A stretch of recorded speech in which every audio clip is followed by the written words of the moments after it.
One, two, three, let's go!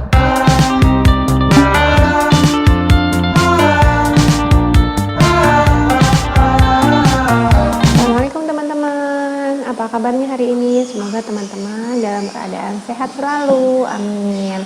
Baiklah teman-teman, hari ini kita akan mulai pembelajaran pertama kita. Tema pertama yaitu selamatkan makhluk hidup. Subtemanya adalah tumbuhan sahabatku. Baik, selanjutnya ini adalah buku kita yang baru ya teman-teman. Di pembelajaran pertama kita akan belajar tentang perkembangbiakan tumbuhan. Teman-teman masih ingat tidak perkembangbiakan tumbuhan itu ada apa aja? Yang pertama itu ada perkembangbiakan secara generatif dan yang kedua ada perkembangbiakan secara vegetatif. Oke, teman-teman, ingat nggak apa sih ciri-ciri perkembangbiakan tumbuhan secara generatif? Yang pertama itu pastinya kalau perkembangbiakan tumbuhan generatif terjadi penyerbukan teman-teman. Nah, penyerbukan oleh siapa? Oleh serbuk sari ya atau benang sari dan si putik. Si benang sari itu adalah alat kelamin jantannya, si putiknya adalah alat kelamin betina. Dan si generatif ini mempunyai sifat anak tidak sama dengan induknya. Dan selanjutnya perkembangbiakan tumbuhan yang kedua adalah vegetatif atau tak kawin. Nah, si vegetatif ini juga mempunyai dua loh teman-teman. Ada vegetatif alami dan vegetatif buatan. Nah, sekarang kita akan membahas tentang pertumbuhan atau perkembangbiakan generatif dulu ya teman-teman. Generatif itu biasanya mempunyai bunga. Nah, di sini ada gambar bunga ya. Ada bagian-bagian bunga apa aja? Ada mahkota, kepala putik, tangkai putik, benang sari, bakal buah, tangkai bunga, kelopak, dan ada dasar bunga. Ini dia adalah bagian-bagian bunga. Dan Bunda ingin mengingatkan kembali ya, sebenarnya ini pasti teman-teman sudah pernah belajar ya, bagaimana sih perkembangbiakan generatif ini. Nah, pertama-tama yaitu si benang sari ini ya masuk ke kepala putik. Nah, setelah masuk ke kepala putik terjadilah ya pembuahan.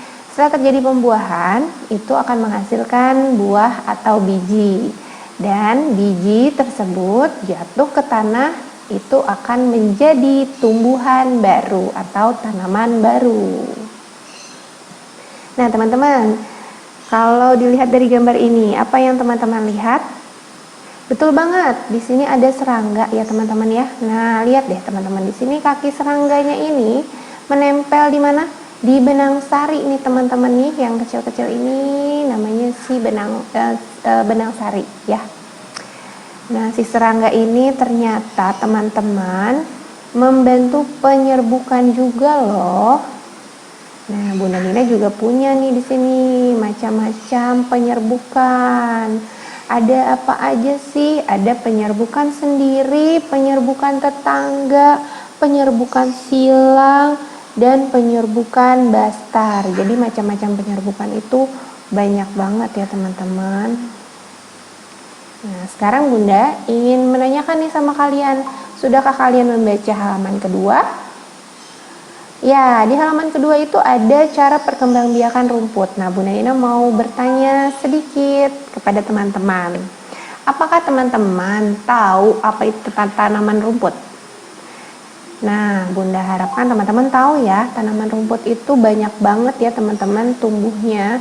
Di sini ada pertanyaan kedua, di mana tanaman rumput tumbuh? Tanaman rumput itu bisa tumbuh di mana aja, betul banget teman-teman. Bisa di jalan, di taman kota, di halaman rumah ya, atau di sekolah kita aja ada rumput. Nah, kenapa sih di mana-mana si rumput itu tumbuh? Karena si rumput ini ternyata termasuk juga sebagai gulma. Nah, gulma itu apa? Gulma itu adalah tanaman yang dianggap mengganggu teman-teman tumbuhan lainnya. Teman-teman pernah lihat kan? Si rumput ini terkadang tumbuh di tanaman atau di dekat tanaman lainnya dan itu mengganggu tanaman tersebut. Akhirnya si rumput ini harus terpaksa kita cabut atau kita buang. Apakah ada tanaman rumput di sekitarmu? Tentunya pasti ada. Baiklah, selanjutnya pertanyaan keempat, sebutkan bagian-bagian pada tanaman rumput. Nah, si rumput ini ya, ternyata teman-teman mempunyai bunga loh. Nah, kenapa tanaman rumput mempunyai bunga? Ini berhubungan dengan pertanyaan selanjutnya tentunya. Karena si rumput ini ternyata ya bisa tumbuh dengan mudah karena mempunyai bunga. Mengapa rumput tumbuh dengan mudah? Karena bunga tersebut ya teman-teman itu bisa membantu penyerbukan si rumput itu. Si benang sarinya ini, benang sari si rumput itu sangat ringan, jadi mudah terbawa angin atau misalnya kesenggol sedikit aja. Nah itu dia bisa berjatuhan, akhirnya si serbuk sarinya masuk deh tuh teman-teman ke putik, sehingga terjadilah pembuahan. Nah nanti akibatnya setelah terjadi pembuahan jadilah tanaman baru ya setelah dia jadi biji. Baiklah teman-teman, itu adalah sekilas tentang perkembangbiakan rumput. Nah teman-teman tahu nggak ini di depan ada lambang apa? Yes, betul banget, ini adalah ASEAN. Nah Bunda akan menjelaskan latar belakang berdirinya ASEAN. Kenapa sih bisa ada berdirinya ASEAN? Terus berapa jumlah negara ASEAN? Teman-teman ada yang tahu? Ya betul banget, ada 10. Nah nanti kita akan buka ya, negara mana aja yang termasuk ke dalam negara ASEAN. Ini adalah kepanjangan dari ASEAN, Association of Southeast Asian Nation. Nah ini adalah latar belakangnya. Bunda yakin teman-teman sebenarnya udah baca ya, dan harus baca tentunya. Bunda hanya membantu mengingatkan ya. ASEAN ini berdiri teman-teman, pertama itu di Bangkok, didirikan di Bangkok pada tanggal 8 Agustus 1967. Nanti teman-teman boleh baca nih latar belakang berdirinya ASEAN ya, ada apa aja.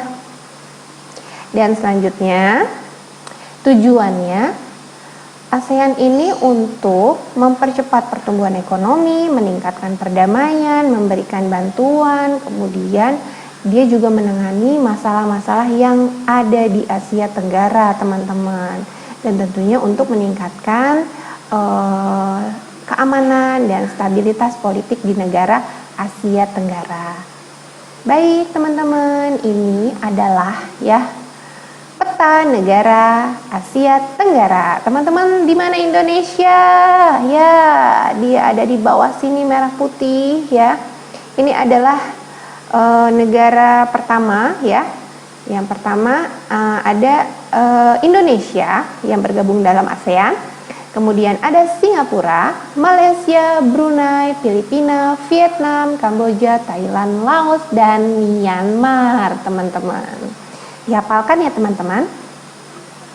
Teman-teman tahu nggak arti atau lambang ASEAN itu ternyata mempunyai makna. Nah di sini ada yang warna biru lingkarannya ya.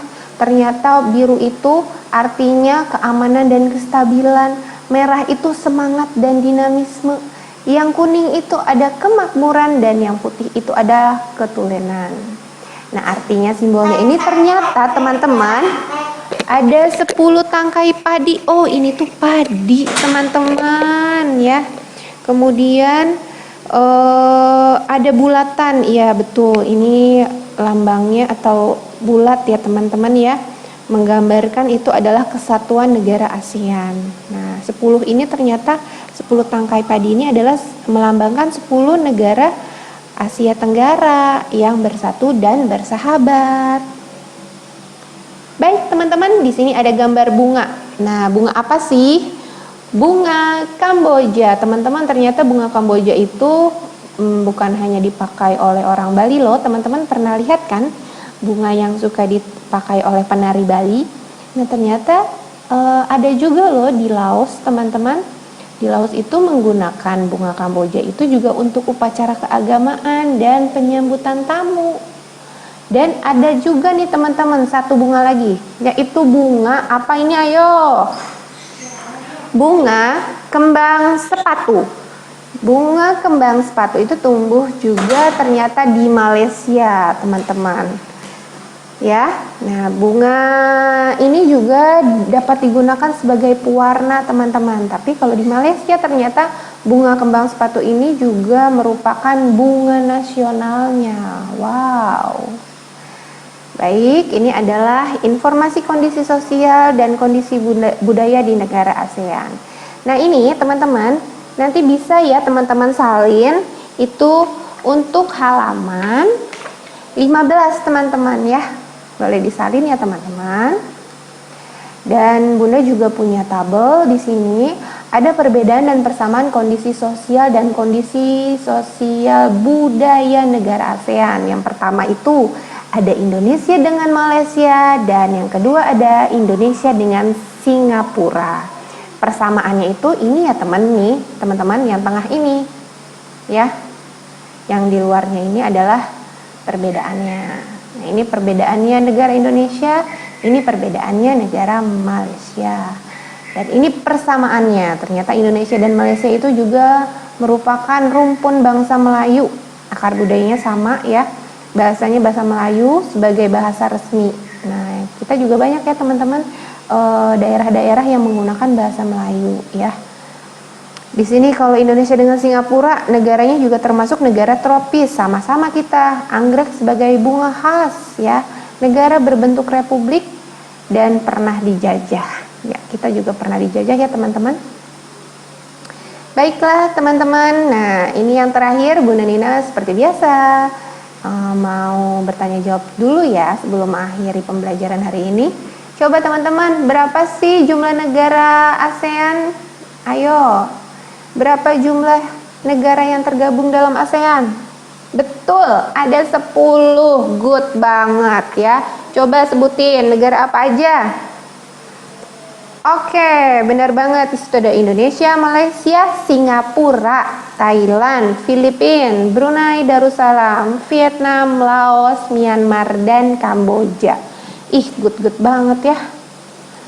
Oke.